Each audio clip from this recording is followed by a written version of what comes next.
Hello दोस्तों, नमस्कार। कैसे हैं आप सब? आई होप कि आप सब अच्छे होंगे, खूब मन लगाकर पढ़ाई कर रहे होंगे। तो आप लोगों का आज से क्या है, टीजीटी पीजीटी की हिंदी की प्रैक्टिस सेट चलेगा। बिल्कुल वन लाइनर के तरीके हैं, इसको अच्छे से नोट कर लीजिएगा। वन लाइनर का पॉइंट है वेरी वेरी इंपॉर्टेंट है आप लोगों की दृष्टि से, मतलब सभी की दृष्टि से। जितने भी पेपर एग्जाम में लगे हुए हैं, यूजीसी नेट का और एलटी ग्रेड का, सभी के लिए इम्पोर्टेंट क्लास है। तो वन लाइनर करके नोट कर लेना ज़रूर, और बहुत ही ज़रूरी प्रश्न हमने रखा हुआ है। तो चलिए आज के सेशन को चालू करते हैं। आज के सेशन का पहला प्रश्न है, आज के सेशन का पहला प्रश्न देखते हैं। तुलसीदास की भक्ति किस भाव की थी? किस भाव की थी?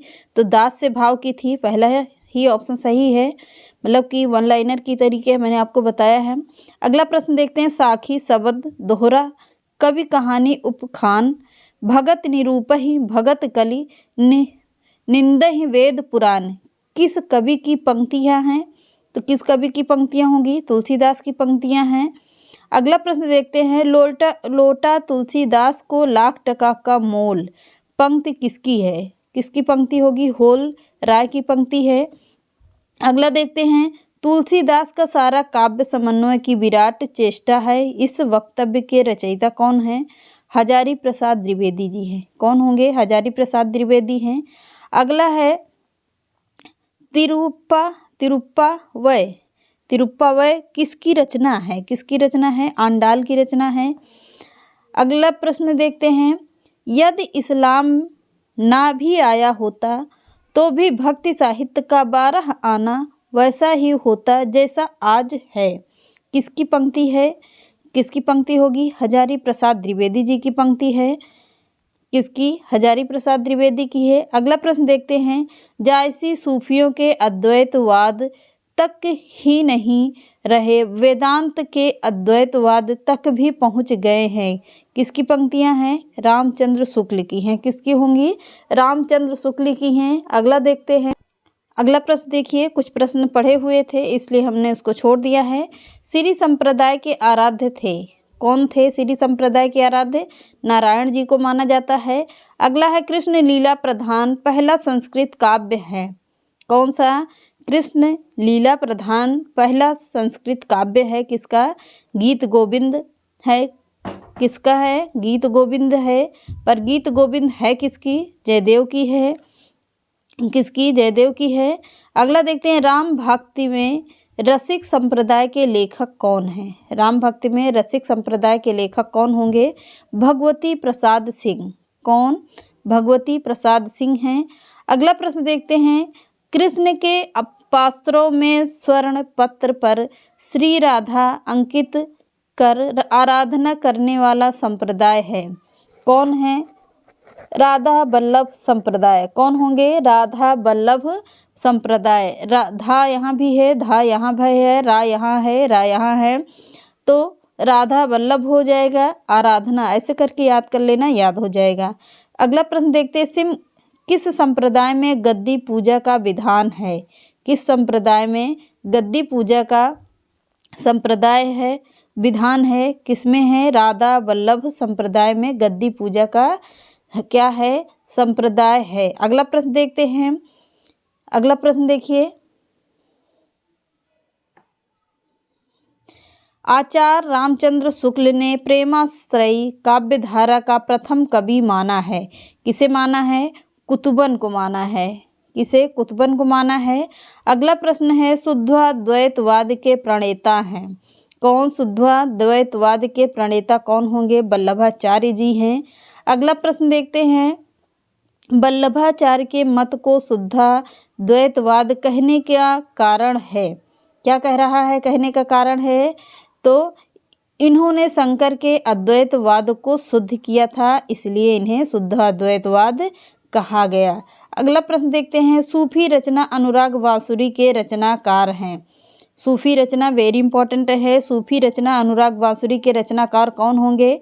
नूर मोहम्मद हैं। कौन? नूर मोहम्मद होंगे। अगला है। भक्ति काल के प्रसिद्ध रीति निरूपक ग्रंथ रास पंचाध्यायी के लेखक कौन हैं? तो कौन होंगे? नंददास जी हैं। अगला प्रश्न देखते हैं। सूफी प्रथम सूफी प्रेमाख्यानक काव्य माना जाता है? किसका है? चंदायन का है। किसका? चंदायन का है। अगला प्रश्न देखते हैं, वारकरी संप्रदाय के प्रवर्तक हैं? कौन है वारकरी संप्रदाय के प्रवर्तक? ज्ञानदेव। कौन? ज्ञानदेव होंगे। अगला प्रश्न देखते हैं, सत्यनारायण कविरत्न कृत रचना है? किसकी है? यह है भ्रमर दूत की रचना है। अब अगला है, देखते हैं, आचार्य रामचंद्र शुक्ल ने प्रेमाश्रयी काव्य धारा का कवि किसे माना है? कुतुबन को माना है। ये तो हो गया है। फिर आगे देखते हैं, कुछ प्रश्न बार बार आ गए। अगला प्रश्न है, इस काव्य में समग्रतः एक संपूर्णतः व्यक्तिगत चेतनाओं को ही काव्यमय स्वरों और भाषा में संजोया गया है। यह किस काव्य के बारे में कहा गया है? किस काव्य के बारे में कहा गया है? हालावादी काव्य के बारे में कहा गया है। किसके? हालावादी काव्य के बारे में कहा गया है। अगला प्रश्न है, नव्य स्वच्छंदतावाद के नाम से जाना जाता है? किसके? नव्य स्वच्छंदतावाद के नाम से जाना जाता है। किसे? हालावाद को जाना जाता है। किसे? हालावाद को जाना जाता है। अगला प्रश्न देखते हैं, उन्मुख प्रेम काव्य या प्रेम व मस्ती के काव्य के नाम से जाना जाता है? किसे जाना जाता है? हालावादी काव्य को जाना जाता है। अब यहाँ से ज़्यादातर हालावादी वाले प्रश्न आएंगे। यहाँ से प्रश्न बहुत बनते हैं, जितना भी हालावाद से बनेगा प्रश्न पूरा मैंने उठा लिया है, तो पूरा यहीं से पूछेगा। तो चलिए देखते हैं उसको भी। अगला प्रश्न है, इनमें अपनी ही मस्ती, अल्हड़ता एवं अखंडता, अक्कड़ता है? किसके बारे में कहा गया है? हालावादी काव्य के बारे में कहा गया है। अगला है, हालावादी काव्य पर किसका प्रभाव है? किसका प्रभाव है? फारसी साहित्य का, उमर खय्याम का है। किसका होगा? फारसी साहित्य का और उमर खय्याम का है। अगला प्रश्न है, छई रोमांस का कवि कहा जाता है? किसे कहा जाता है? हरिवंश राय बच्चन जी को कहा जाता है। अगला प्रश्न देखते रहे हैं, प्रेम और रोमांस का कवि किसे कहा जाता है? तो रामेश्वर शुक्ल अंचल जी को कहा जाता है। किसे? रामेश्वर शुक्ल अंचल जी। देख रहे हैं, नए नए बिल्कुल प्रश्न हैं आप लोगों को मिल रहे हैं। तो अगला प्रश्न देखते हैं, इनमें काव्य में रोमांस तो है लेकिन निराशा और दुख जनित है। कह रहा है कि इन काव्यों में रोमांस तो है पर लेकिन क्या है? निराशा और दुख से जनित यह काव्य है किसका? नरेंद्र शर्मा के। किसके वचन हैं? नरेंद्र शर्मा जी के हैं। अगला है, हालावाद के प्रवर्तक माने जाते हैं? हालावाद के प्रवर्तक किसे माना जाता है? हरिवंश राय बच्चन जी को माना जाता है। किसे? हरिवंश राय बच्चन जी को माना जाता है। अगला प्रश्न है, हालावाद का समय काल माना जाता है? कब से कब तक माना जाता है हालावाद का समय काल? 1933 से लेकर 1936 तक क्या था? हालावाद का समय काल माना जाता है। अगला प्रश्न देखते हैं, हालावादी कविता को वैयक्तिक कविता किसने कहा है? तो हालावादी कविता को वैयक्तिक कविता किसने कहा है? डॉक्टर नगेंद्र ने कहा है। किसने? डॉक्टर नगेंद्र ने कहा है। अगला प्रश्न देखते हैं, वैयक्तिक कविता छायावाद की अनुजा और प्रगतिवाद की अग्रजा कथन किसका है? किसका कथन है? डॉक्टर नगेंद्र का कथन है। अगला प्रश्न देखते हैं, हालावादी काव्य को मस्ती, उमंग और उल्लास की कविता किसने कहा है?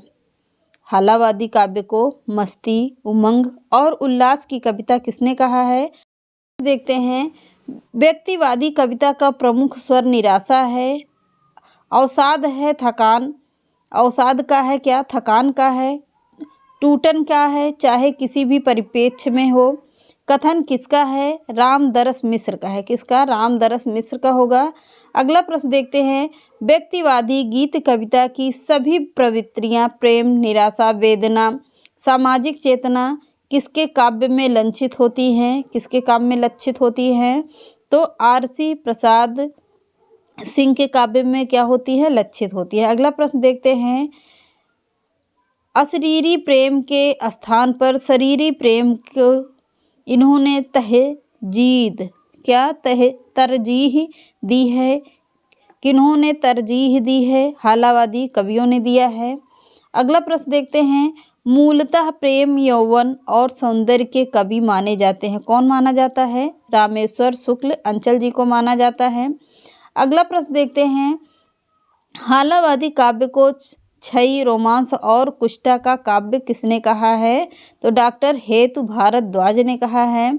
किसने? डॉक्टर हेतु भारद्वाज ने कहा है। अगला प्रश्न देखते हैं, हालावाद प्रचलित कब से हुआ है? तो हालावाद प्रचलित कब से हुआ है? बच्चन की मधुशाला से प्रचलित हुआ है। अगला प्रश्न देखते हैं, किसकी रचनाओं में आत्मसंदेह और मृत्यु भय की भावना सर्वाधिक पाई जाती है? किसके बारे में कह रहा है? फिर से देखिए, किसकी रचनाओं में आत्मसंदेह और मृत्यु भय की भावना पाई जाती है? तो किसके में पाई जाती है? हरिवंश राय बच्चन जी के में क्या पाई जाती है? आत्मदेह और मृत्यु भय की भावना सर्वाधिक पाई जाती है। मधुशाला, मधुकलश, इस तरह की रचनाएं कौन करते थे? हरिवंश राय बच्चन जी करते थे। तो चलिए आज के सेशन को यहीं पर समाप्त करते हैं। चैनल पसंद आए तो लाइक, सब्सक्राइब एंड शेयर कर दीजिएगा। सीटेट का बचा हुआ है केवल 6 दिन, तो 6 दिन में आप लोग अच्छे से पढ़ लीजिए। आप लोगों के पास बिल्कुल भी टाइम नहीं है कि आप लोग आगे की अच्छे से तैयारी कर पाओ, तो आप लोग जितना ज़्यादा से ज़्यादा हो सके प्रैक्टिस करते रहिए और ये क्लास अब कंटिन्यू चलेगी। तो चलिए मिलते हैं नेक्स्ट क्लास में। चैनल पसंद आए तो लाइक, सब्सक्राइब एंड शेयर कर दीजिएगा। नमस्कार।